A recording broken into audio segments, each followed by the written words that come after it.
Nós não somos imortais, mas nós podemos ser eternos. E a nossa eternidade, ela se garante na nossa obra, na nossa esperança, no nosso desejo de, como foi aqui lembrado, investir 100% de esforço se houver 1% de chance. Isto é, de não desistirmos. Mesmo não sendo imortal, poder imaginar a eternidade. A eternidade no que se faz, no que se vive, na recusa à falência da esperança, na possibilidade de entender aquilo que nos ajuda a existir de maneira mais plena. Eu, nascido em Londrina, como disse, meu pai, quando eu era criança, ele paulista, já faleceu, ele era gerente de banco. Numa época em que Londrina, todas as estradas eram de terra. E lá no Paraná se usava jipe de capota de lona. Você imagina num calor que eventualmente há naquela região do Paraná, capota de lona. E meu pai chegava em casa todo dia, 6h30 da tarde, era só poeira de cima e embaixo. Só dá para ver o branco do olho dele. Aquele calor infernal, poeira, suado. Em vez de entrar em casa e praguejar, xingar, reclamar, primeira coisa que ele dizia assim: mas olha como Deus gosta de mim, hoje quebrou o jipe na estrada e não estava chovendo. De uma outra vez ele chegava e dizia assim: olha como eu sou abençoado. Olha só, filho, hoje acabou a gasolina do GP e faltavam só 2 quilômetros para um posto de gasolina. Qual era a perspectiva ali? Não era fingir que os problemas não existiam, mas era não dar a eles uma dimensão que não tem que ser dado. Isto é, quando você olha uma porta, você sabe que ela tem fechadura e maçaneta. É preciso prestar mais atenção na maçaneta do que na fechadura. Embora quem quer abrir uma porta não pode desconsiderar que ela tem uma fechadura.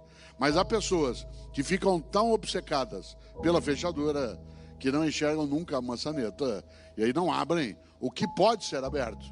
E nesse sentido, claro, a ideia de uma capacidade de ter a percepção do não desistir, de ir buscar, de procurar, é algo decisivo. Na vida é preciso ter esperança, mas tem que ser esperança do verbo esperançar.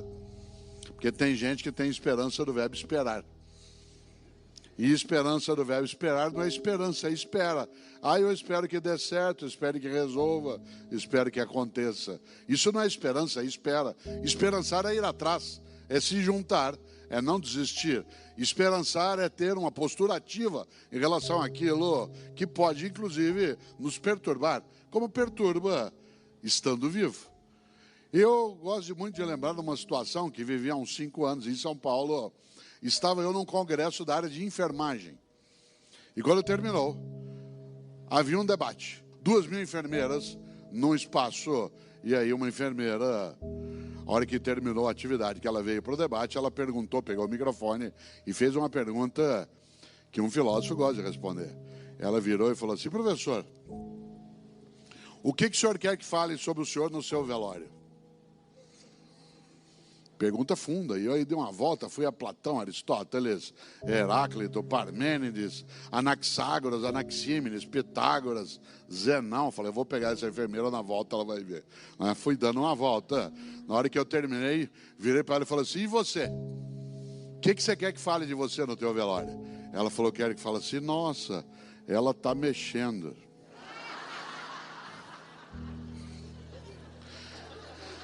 Que é a expressão mais simples, menos sofisticada, sem elaboração teórica e sem abstração.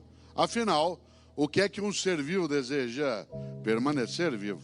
Se essa vitalidade nos honra, se essa vitalidade ainda é digna, se essa vitalidade não nos machuca. Nesse sentido, é claro que o sentido da vida se coloca na possibilidade de tê-la naquilo que ela pode ser de plenitude, naquilo que impede, algo decisivo. Quando você é jovem, como há vários aqui, para você chegar a 60, 70, demora. Quando você tem 20 anos, alguém de 60 anos já está perto do check-out. Quando você tem mais de 60... Outro dia eu fui renovar meu cartão de crédito, que já estava bem antigo, o cartão de crédito, renovei. E aí fui fazer uma compra na internet e naquele momento da compra em que você tem que colocar a data de validade do cartão de crédito, eu quase fiquei meditando, meu cartão tem mais validade que eu. Quando teu cartão tem mais validade que você, é preciso pensar. Minha mãe, 86 anos de idade, domingo retrasado, estava eu caminhando na praça com a minha mulher, aí encontrei com ela, fim de tarde. Ela falou, filho, eu estava agora lá na igreja, sabe o que uma velhinha me falou? Eu falei, mãe, defina a velhinha. A senhora tem 86 anos. Ela falou, deve ter uns 88, por aí. A vida é muito curta para ser pequena.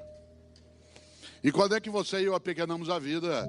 Quando a gente tem uma vida banal, fútil, superficial, inútil, morna, descartável.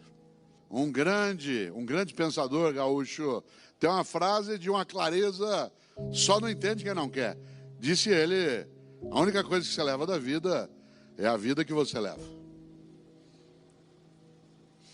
A única coisa que você leva da vida é a vida que você leva, não é a vida que te leva. É a vida que você leva. Com a tua condição, com a tua esperança, com a tua turbulência, com a tua dificuldade, mas sem acovardar-se, sem desistir, sem entregar. Interessante. Essa expressão de Aparicio Torelli, a única coisa que você leva da vida é a vida que você leva, ela se aproxima um pouco do grande poeta gaúcho, que é aquele sim que eu admiro mais, Mário Quintana, um homem estupendo. Todos esses que aí estão atravancando o meu caminho, eles passarão, eu passarinho. Todos esses que aí estão atravancando o meu caminho, eles passarão, eu passarinho. Mário Quintana, um homem genial. Ele tem uma trova que eu vou fazê-la para você e eu não esquecemos. Ele diz, um dia pronto, me acabo. Seja o que tem de ser, morrer que me importa, o diabo é deixar de viver. E quando é que você e eu deixamos de viver? Não quando a gente morre, mas quando a gente vai tendo mortes cotidianas, com a morte da esperança, a morte do afeto. Você deixa de viver quando morre tua capacidade de amorosidade, de solidariedade, de fraternidade. Por isso, quando Disraeli fala, a vida é muito curta para ser pequena, é claro que nós não somos, obviamente, imortais. Mas nós podemos ser eternos. Claro que imortais não somos. Aliás, vários filósofos pensaram sobre o tema da vida e da morte. Entre eles, Epicuro, que tem a mais expressiva frase sobre isso, dizia ele, eu não temo minha morte por uma razão, nunca vou encontrá-la. Enquanto eu existo, minha morte não existe. Quando ela existe, eu não existo. Então não vou encontrá-la nunca, por que temê-la? Disse, mas isso é só uma frase. Bom, é simbologia. Nós vivemos de simbologias. Ou o de Allen, que disse, eu não tenho medo da morte, eu só não quero estar lá quando isso acontecer. Ou Chico Anísio, que dizia, eu não tenho medo de morrer, eu tenho pena. Claro, o Ariano Suassuna, nosso grande, especial, intelectual, que dizia que chamava a morte de cã, de demônia. Claro que ele estava falando ali não da morte que um dia já o levou, mas da vida que podia ser banal, fútil. E é claro que Ariano Suassuna continua vivo na sua obra, no seu projeto. Cada vez que um de nós assiste o Alto da Compadecida, vive ele outra vez? Claro. Mas não precisa ser um escritor, um ator, não precisa ser um inventor. Cada um e cada uma de nós tem a sua obra no dia a dia. Tem a sua obra naquilo que faz.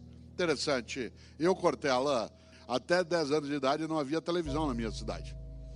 Não é que não havia TV na minha casa, não havia TV na minha cidade. Por isso, à noite, o que eu fazia? Ficava pensando, não tinha o que fazer. E do que eu pensava? Que no dia que eu morresse, qual seria o meu epitáfio? Isto é, qual seria a inscrição no meu túmulo? Eu já tinha tendência à inutilidade filosófica e ficava pensando isso. Hoje eu não tenho mais essa questão porque eu não quero ser sepultado, quero ser cremado. Essa é uma decisão individual, cada um que decide. Se você observa, um dos sentidos da vida é ser capaz de não descuidar das outras vidas e da própria. Um dos sentidos da vida é cuidar da vida, seja da própria, seja de outras e outros.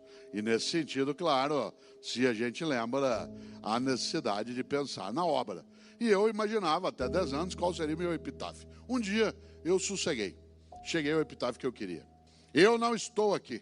Se você imagina, a expressão eu não estou aqui é um sinônimo daquilo que aqui é sempre lembrado, de que nós não somos mera materialidade que se encerra com o perecimento de uma biologia.